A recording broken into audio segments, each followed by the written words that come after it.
Konon, jin ini dapat mengikat dan membunuh bayi yang masih dalam kandungan, Mbak.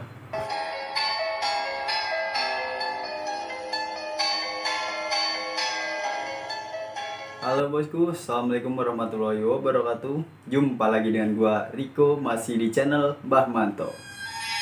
Oke bosku, dalam video kali ini gua mau ngebahas cerita yang katanya mitos dan itu mengerikan. Jangan tidur waktu maghrib dan juga jangan keluar waktu maghrib bosku.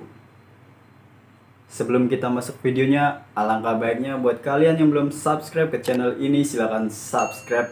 Dan jangan lupa aktifkan notifikasi lonceng agar kalian tidak ketinggalan info-info menarik dari channel Mbah Manto ini bosku.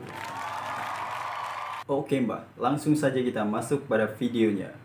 Tapi jangan di skip Mbah, karena ada poin pentingnya di video ini agar kalian tidak terjadi kesalahan. Langsung saja Mbah.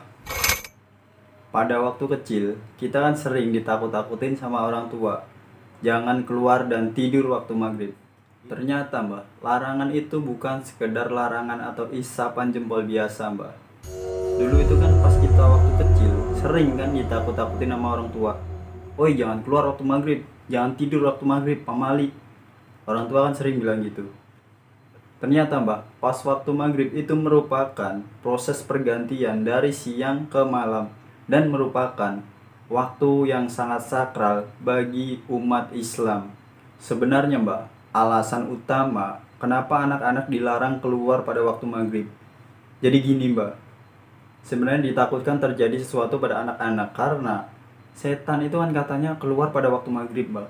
Dan setan itu suka menempel pada tempat-tempat yang kotor.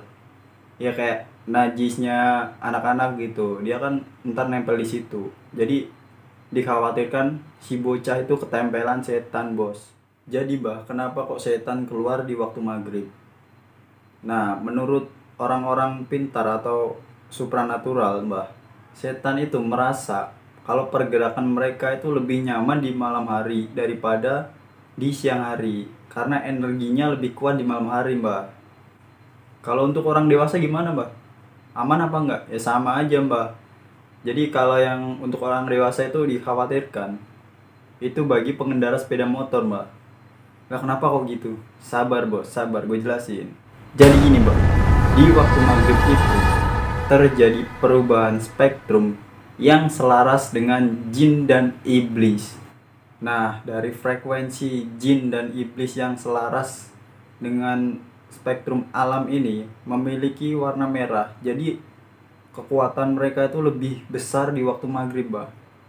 Yang membuat terjadinya fata morgana, dan itu akan membuat berkurangnya konsentrasi dan juga pandangan bos. Jadi berbahaya kalau berkendara di waktu maghrib. Makanya dulu orang-orang tua sering bilang, berhentilah waktu azan maghrib berkumandang. Mungkin itu juga mbah alasannya. Oke mbah, kita masuk pada pembahasan tidur di waktu maghrib. Emang berbahaya mbah tidur di waktu maghrib? Jadi gini mbah, menurut orang-orang tua, orang yang tidur di waktu maghrib atau bocah khususnya mbah, yang tidur di waktu maghrib, itu mitosnya bisa diculik kalong wewe. Yang sebenarnya terjadi mbah, kalau tidur di waktu maghrib itu bisa mengurangi daya tahan. Nah kalau tidur itu kan kita berada dalam posisi bawah sadar. Di posisi itulah mitosnya setan akan dengan mudahnya merasuki jiwa kita mbak. Kalau imbas dari tidur di waktu maghrib itu sendiri yang dirasakan oleh badan sih, badan jadi lemes gitu. Terus kayak bingung karena terjadi perubahan jam biologis dari siang ke malam.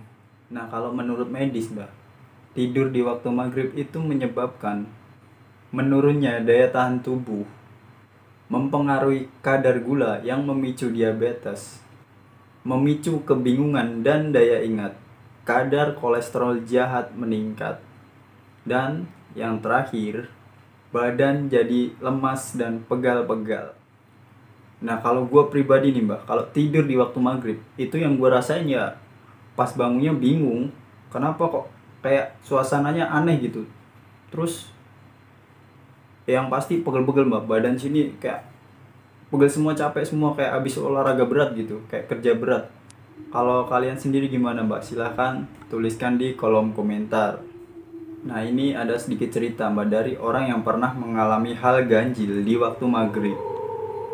Sebut saja namanya itu Vicky mbak. Jadi gini, Vicky itu pulang dari main jam 4 sore.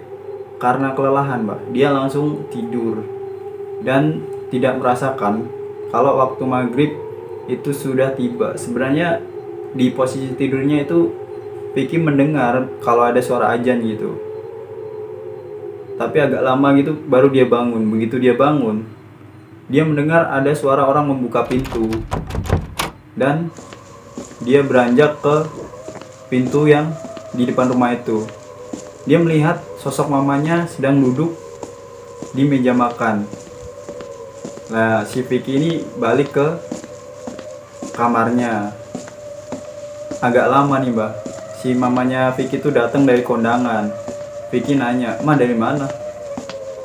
"Lah, kan dari kondangan, kamu tadi tidur," jawab mamanya gitu. Lalu Vicky bilang, "Lah, tadi mama duduk di meja makan," jawab Vicky. Lalu mamanya bilang gini, "Ah, enggak ah. Orang mama baru aja datang kok barengan sama papa," jawabnya si mamanya gitu. Merinding. Beneran bos, merinding. Oke mbak, lanjut ke ceritanya mbak. Lalu Vicky bilang, tadi ada juga yang buka pintu mbak, dengan sedikit memaksa. Jadi kayak didorong-dorong gitu mbak, jeglek gitu. Nah dari situ Vicky menyadari bahwa dia telah melakukan kesalahan tidur di waktu maghrib. Dan sejak saat itulah dia nggak pernah lagi mbak tidur di waktu maghrib. Kita masuk ke pembahasan berikutnya. Tutup pintu di waktu maghrib. Sering kan mbak kita mendengar orang tua bilang, tutup pintunya udah maghrib. Ternyata itu mengandung misteri dan makna yang mendalam mbak. Mungkin dari kalian ada yang pernah dengar nama Ummu Sibyan. Siapa itu mbak? Gini mbak, sabar. Jadi Ummu Sibyan itu adalah jin perempuan yang suka mengganggu dan menakut-nakuti anak-anak dan juga wanita hamil mbak. Jadi dalam ajaran agama Islam, bayi yang baru saja lahir itu wajib diajani mbak. Fungsinya untuk menghindari atau sebagai tolak bala agar jin tidak mengikuti bayi ini mbak. Kalau jin Ummu Sibyan ini sendiri digambarkan dengan mempunyai mata besar. Dia ini perempuan gitu, mempunyai mata besar satu dan wajah yang menyeramkan. Dia itu berjalan dengan cara merayap di dinding kayak cicak gitu mbak. Konon jin ini dapat mengikat dan membunuh bayi yang masih dalam kandungan mbak. Gimana menurut kalian tentang jin ini? Mengerikan bukan?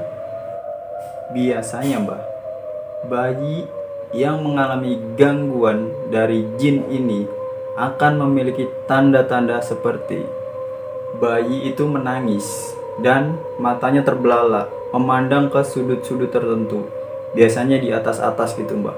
Kenapa? Karena si Ummu Sibyan ini berada di situ dan menakut-nakuti si bayi itu mbak. Gue setiap cerita atau menyebut nama Ummu Sibyan ini merinding beneran, dari kepala sampai sini, badan-badan sini merinding semua. Oke, kita lanjut ke tanda-tanda jika bayi mengalami gangguan dari Ummu Sibyan mbak. Kalau anak-anak nih ya seumuran 2 tahun gitu ya, pokoknya yang udah bisa berdiri gitu, biasanya dia jatuh kayak didorong gitu.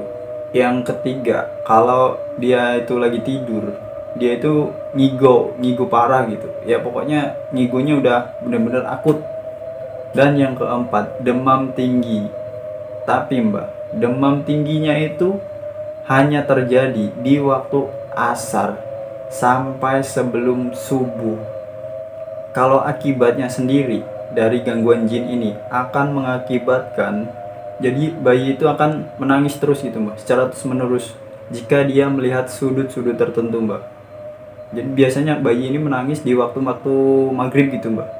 Yang kedua, autisme atau over hyperaktif. Jadi itu adalah gangguan kemampuan saraf yang mengakibatkan gangguan pada kemampuan berkomunikasi dan berinteraksi pada anak maupun bayi itu, Mbak. Jadi intinya itu mempengaruhi sistem sarafnya, Mbak. Yang ketiga yaitu nakal dan keras kepala, Mbak. Dan yang keempat adalah pemalas. Siapa di sini dari kalian yang mempunyai sifat pemalas? Mungkin kalian pernah diganggu sama jin ini. Nah, kalau yang mengalami gangguan itu adalah wanita hamil, itu ada tanda-tandanya juga, Mbak. Ini gue jelasin satu-satu. Jadi si wanita hamil itu akan mengalami rasa sesak di dada gitu, Mbak.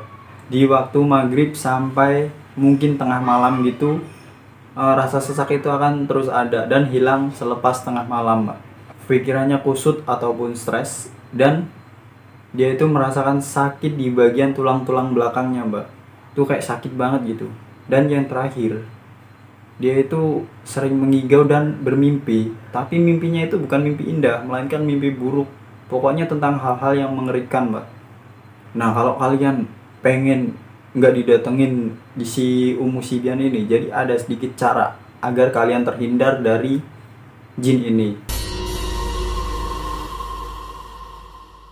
Yang pertama itu jelas-jelas berdoa dan mendekatkan diri kepada Tuhan Yang Maha Kuasa. Itu nomor satu, poin pentingnya, Mbak. Terus yang kedua, tutup pintu di waktu maghrib. Yang ketiga, jangan angkat jemuran jika sudah memasuki waktu maghrib. Biarin aja itu jemuran di luar. Mau kehujanan kayak mau apa kayak, biarin aja di luar. Nanti takutnya jemuran itu kalau kalian bawa masuk, itu akan membawa sawan tangis atau si Umusibian ini akan ikut. Nah, kurang lebihnya seperti itu loh, Mbak. Cerita-cerita tentang jangan tidur, tutup pintu, maupun jangan keluar di waktu maghrib ini, Mbak.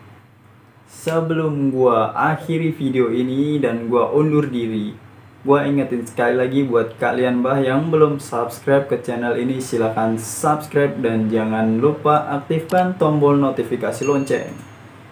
Jika kalian menyukai konten-konten seperti ini, silahkan klik tombol like. Gua Riko undur diri. Wassalamualaikum warahmatullahi wabarakatuh.